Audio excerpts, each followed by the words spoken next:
ಅಮ್ಮ ನಂಬಿಕೆ ಅಂತೆ, ತಾಯಿ ಸಮಾನ, ನಂಬಿಕೆ ತಾಯಿ ಸಮಾನ ಅಂತ.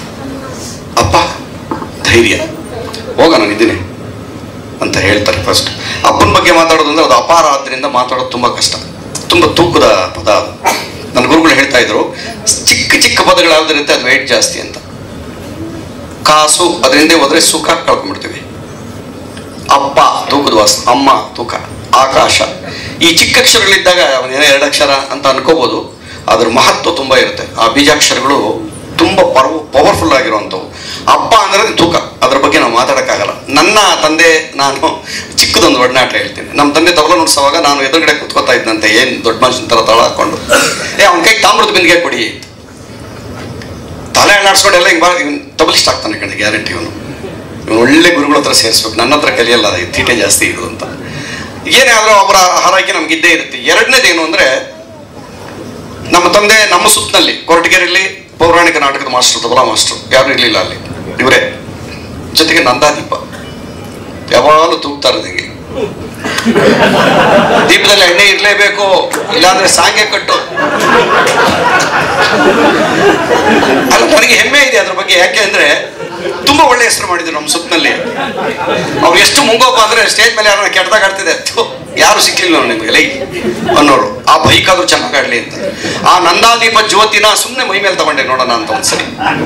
ಕೃಷ್ಣ ಸಂಧಾನ ಅಂತ ಒಂದು ಹಾಸ್ಯ ನಾಟಕ. ನಾನು ಸೈಡಲ್ಲಿ ಕೂತ್ಕೊಂಡು ತಬಲಾ ನುಡಿಸ್ತಿದ್ದೆ. ಎಲ್ಲರೂ ಕ್ಲಾಪ್ಸ್ ತರ್ತಾರೆ ಕಲಾವಿದರು. ಕುಡಿದು ಬಿಟ್ಟು ತಬಲಾ ಬಾರ್ಸಕ್ ಬಂದವರು ಎಷ್ಟು ತೊಂದರೆ ಕೊಡ್ತಾರೆ ನಾಟಕದಲ್ಲಿ, ಅದನ್ನ ನಾನು ಕಣ್ಣ ನೋಡಿದ್ದೀನಿ. ಸುಮ್ಮನೆ ನೋಡೋಣ ಅನ್ಬಿಟ್ಟು ಒಂದ್ಸರಿ ಮೈ ಮೇಲೆ ತಗೊಂಡೆ. ಅದು 1768 ಶೋ ಆಯ್ತು. ಆ ಕೃಷ್ಣ ಸಂಧಾನ ನಾಟಕದಲ್ಲಿ ನನ್ನ ನಾಗಾಭರಣ ಅವರು ಹಿಂದೆ ಕೂತು ನೋಡಿ, ಗ್ರೀನ್ ರೂಮಿಗೆ ಬಂದವನು ಯಾರೋ ಹುಡ್ಕನ್ ಪಾತ್ರ ಮಾಡಿದ್ದ ಹುಡುಗ ಬರಲಿ, ಅಲ್ಲೆಲ್ಲ ಬಂದು ಸಹ ನಾಗಾಭರಣ ಕರಿತಾವ್ರು ಕಣೋ ನಿನ್ನ ಅಂದ್ರು. ನಾನು ಯಾವ ಆಭರಣವನ್ನು ಕದ್ದಿಲ್ಲ, ನಾನು ಆಭರಣ ಅನ್ಕೊಂಡ್ಬಿಟ್ಟೆ. ನ್ಯಾಷನಲ್ ಅವಾರ್ಡ್ ವಿನ್ನರ್ ಡೈರೆಕ್ಟರ್ ಕಣೋ, ಹೋಗಿ ಕರಿತಾವ್ರು, ಹೋಗಿ ನಮಸ್ಕಾರ ಮಾಡಿದೆ. ಚೆನ್ನಾಗಿ ಮೇಂಟೈನ್ ಮಾಡಿದೆ ಕಣೆ. 2 ಬರೋಬ್ಬರು ಕುಡ್ದು ನಂಗೆ ಕೂತಿದ್ದೆ. ಯಾವ ಊರು ಅಂತೆಲ್ಲ ಕೇಳಿ, ಸಂಕ್ರಾಂತಿ ಅಂತ ಸೀರಿಯಲ್ ಮಾಡ್ತಾ ಇದ್ದೀನಿ, ನೀನೇ ಪಾರ್ಟ್ ಮಾಡ್ಬೇಕು ಅಂತ ಕರ್ಕೊಂಡೋದ್ರು. ಈಗ ಅವರು ನನಗೆ ಅಪ್ಪಸ್ತಾನೆ.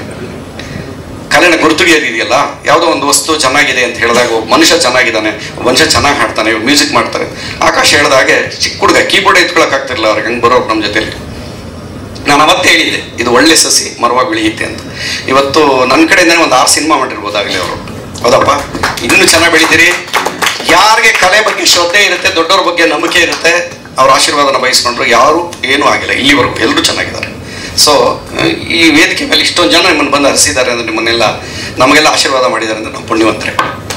ಎಲ್ಲರಿಗೂ ಈ ಕತೆ ಬಗ್ಗೆ ಏನು ಹೇಳೋದು, ಅದೇ ಹೇಳಿದ್ನಲ್ಲ, ಅಪ್ಪ ತೂಕ ಜಾಸ್ತಿ ಮಾತಾಡೋಕ್ಕಾಗಲ್ಲ, ನಮಗೆ ಹಿಂಸೆ ಆಗ್ತದೆ. ಅವನ ಆಶೀರ್ವಾದ ಇಲ್ಲದೆ ಯಾವುದೂ ಆಗೋದಿಲ್ಲ.